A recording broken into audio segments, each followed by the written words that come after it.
تو ویور آج کا جو ہمارا ٹاپک ہے وہ ہے جلسہ ہائے عام۔ چلتے ہیں اپنے ٹاپک کی طرف سے پہلے آپ سے ریکویسٹ ہے کہ آپ میرے چینل کو سبسکرائب، لائک اور شیئر کر دیں۔ انسان ابتدا ہی سے اپنی سوچ اور احساسات کو دور تک پہنچانے کا خواہاں رہا ہے۔ اس حوالے سے اس نے ابلاغ کے مختلف ذرائع استعمال کیے، مثلاً خط و کتابت وغیرہ۔ ایک ذریعہ ابلاغ جو کہ بہت ہی قدیم لیکن نہایت ہی اہم ہے وہ جلسہ ہائے عام ہے۔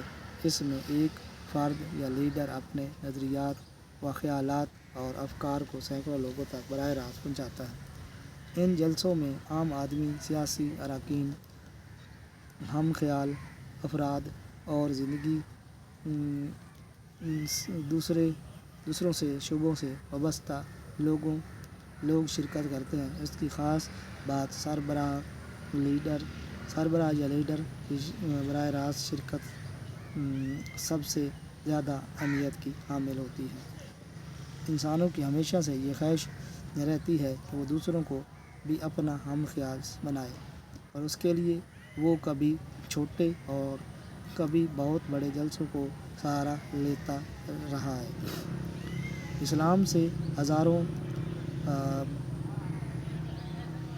برس قبل سقراط، بقراط اور افلاطون اور ارسطو نے اپنے نظریات لوگوں تک پہنچانے کے لیے اس کا سہارا لیا۔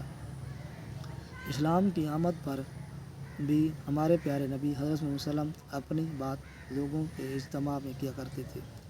گزرتے وقت کے ساتھ ساتھ جلسے کی اہمیت میں نہ صرف اضافہ ہوا بلکہ اس میں بے شمار تبدیلیاں بھی رونما ہوئیں۔ تاریخ پاکستان کے جائزے سے اندازہ ہوتا ہے کہ تحریک پاکستان کی کامیابی کے پیچھے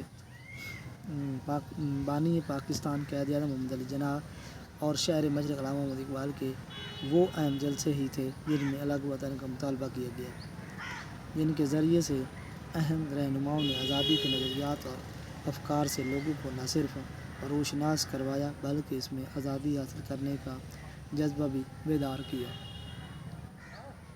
یہ جلسہ ہائے عام کی کامیاب ترین مثال ہے۔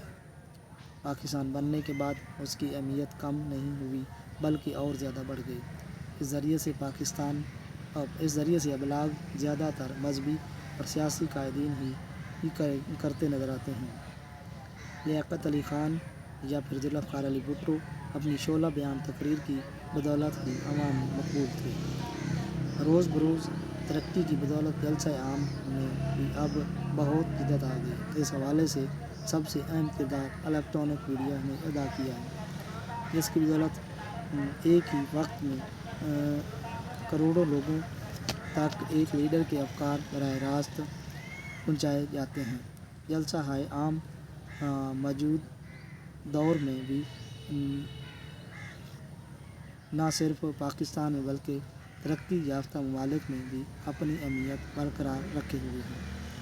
امریکہ میں ہونے والے حالیہ الیکشن کے دوران براک اوباما نے اپنی فتح کے اعلان کے فوراً بعد ایک اہم جلسہ سے خطاب کیا جس میں تقریباً 10 لاکھ افراد نے شرکت کی۔ جلسہ ہائے عام کی عبوری طور پر دو اقسام ہیں۔ براہ راست جلسہ: اس قسم کے جلسوں میں لیڈران کی جلسہ گاہ میں شرکت ضروری ہوتی ہے۔ عوام اپنے قائد کو براہ راست دیکھتے ہیں، ان کی باتوں کو غور سے سنتے ہیں۔